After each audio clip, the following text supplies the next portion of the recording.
हरिओम. अष्टावक्र गीता योगदास श्री जय गणेश जोशी यांचे प्रवचन. अध्याय 10 श्लोक क्रमांक 2. स्वप्नेंद्र जालवत पश्य दिनानी त्रीणि पञ्चवा मित्रक्षेत्र धनाकार दारदायादि संपदः.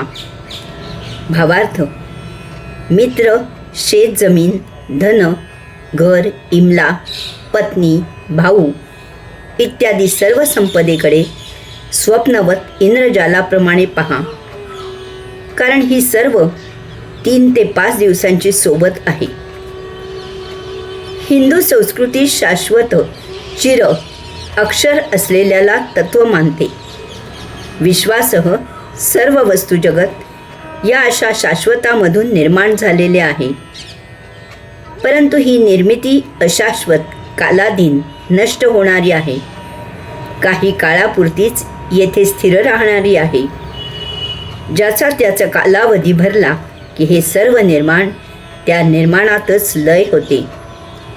यास्तव 84 लक्ष भिन्न योनींचा प्रवास करून जीवाची सर्वोच्च अशी मानव योनी ही शेवटी परमात्मस्वरूप आत्मस्वरूप होते. 84 लक्ष योनींची यात्रा सुफळ संपन्न होते. विश्वयात्रेचे वर्तुळ पूर्ण होते. मानवाची तीच अंतिम उपलब्धी आहे. यास्तव येथे जे काही आपल्याला मिळते ते तो जन्म सुफल करून आपली आत्मोन्नती व्हावी यासाठी दिलेले असते. आपल्याला मिळालेले त्या जन्मापुरतेच असते. हे मिळालेले आपण पुढील यात्रेला नेऊ शकत नाही. अर्थातच याला आपले आपण मिळवलेले संस्कार अपवाद असतात. पुढील जन्मी त्या जन्मात संपुष्टात आणायच्या भोगांप्रमाणे ते संपवण्यासाठी योग्य असे मिळते. प्रत्येक जन्मी भोग निराळे असतात. यास्तव प्रत्येक जन्मी त्या जन्माला आवश्यक असे दिले जाते. परंतु मानव जे मिळालेले आहे त्यात भावना विवश होतो. त्याला मिळालेल्यात तो गुंतून जातो. जे मिळते ते कशासाठी मिळते याचे तत्त्व तो समजून घेत नाही.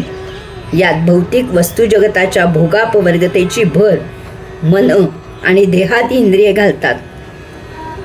मानवाला वाटते की त्याला जी धनसंपत्ती, आप्तस्वकीय जनसमुदाय, ज्ञान, विचार मिळालेले आहेत ते त्याच्या मालकीचे आहेत आणि ते त्याच्याजवळ सतत टिकायला पाहिजेत.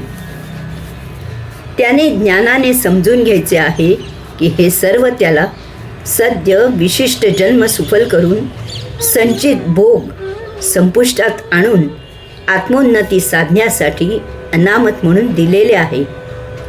त्याने यांचा सुयोग्य वापर करून ते सर्व पुढील आत्मयात्रेकरूंसाठी त्यांना उपयोगी व्हावे यासाठी येथेच ठेवून आपण आत्मयात्रेच्या पुढील प्रवासासाठी निघून जायचे आहे. अष्टावक्र मुनी सांगत आहेत की मित्र, शेत जमीन, धन, घर, इमला, पत्नी, भाऊ इत्यादी आप्तेष्ट जनसमुदाय, धनसंपत्ती, स्थावर मालमत्ता ही येथील वास्तव्यापुरतीच आहे. ती क्षणिक आहे. 3 ते 5 दिवसांसाठी आहे. यात्रा करताना ती केव्हा आपल्याकडून निघून जाईल याचा काहीही नियम नाही. उदाहरणार्थ, श्रीमंतीचे भोग संपले की धन, बंगला, गाडी निघून जाते. तेथून पुढे निराळे भोग उपभोगणे सुरू होते. त्यासाठी धन, बंगला, गाडी निरुपयोगी असते. या विरुद्ध धनसंपत्ती नसलेल्यांचे श्रीमंतीचे भोग सुरू होतात आणि अधनांना धनसंपत्ती मिळते. त्यांचे ते भोग उपभोगणे सुरू होते. अष्टावक्र मुनी पुढे सांगतात की कोणीही धन संपत्ती मिळाली किंवा गमावली म्हणून हळहळू नये. हे सर्व कालचक्रमेण सुरू असते. जेव्हा धनसंपत्ती मिळते तेव्हाच त्याची चंचलता ओळखावी. ही 3 ते 5 दिवसांची सोबतीण आहे. हे पक्के लक्षात घेऊन तिचा वापर करून आपले संचित उपभोगून संपवावे. आणि प्रभूच्या यात्रेवर लक्ष केंद्रित करावे. धनसंपत्ती इतरांचे संचित संपवण्यासाठी आपल्याकडून दूर निघून जाणार हे लक्षात घेऊन त्यामध्ये गुंतून राहू नये. धनसंपत्ती हे भोग संपवण्याचे साधन आहे. आज आपण त्याचा वापर केला, उद्या इतर कोणी त्याचा वापर करणार हे गृहीत धरावे. सर्व परिस्थितीची तयारी आणि सवय ठेवावी. प्रथमतःच धनसंपत्तीकडे संचित संपवण्याचे साधन म्हणून पाहावे. त्याची पूर्तता झाली याबद्दल कृतज्ञ असावे. धनसंपत्ती इंद्रजाल भूलभुलैया आहे. ती ब्याद आपल्याकडून लवकर गेली हे भाग्य समजावे. हरिओम.